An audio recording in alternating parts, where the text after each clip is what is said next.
Alright guys, magandang umaga, magandang hapon po, magandang gabi sa ating lahat, no. Bali, ayan. At sa mga di pa nakakaalam, nandito ako ngayon sa Burias. Bali, nung mga nakarang araw pa ako nandito.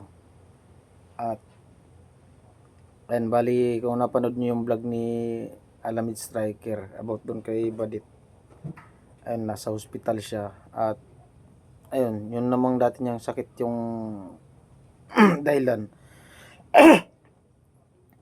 Bali, itong vlog na to, ano lang to, short update dahil sa hirap ako mag-update dito sa bahay, mag-upload ng video.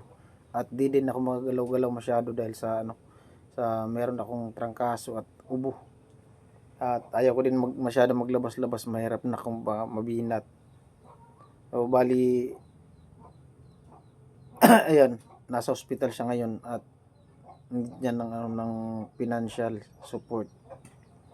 So, sa ngayon talaga guys ay wala talaga ako ngayon.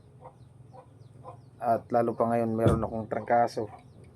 At nandito din ako sa Burias, no. At di naman din ganun kalakihan yung sinasahod ko at wala pa din kami ngayong sahod. At ayan. Sa akin lang siguro banggitin kung bakit nandito ako sa Burias. Mahirap kasi mag-vlog ng mahaba dahil sa hirap nga dito mag-upload sa bahay. At sana po masuportahan niyo po si Badit. Kahit wag na para sa akin, para na lang din sa kanya. Dahil kailangan niya po ng ngayon, ng financial support. At ayun nga, bali ang update kanina, nalaman ko yung ano yun, tawag doon yung sa bill.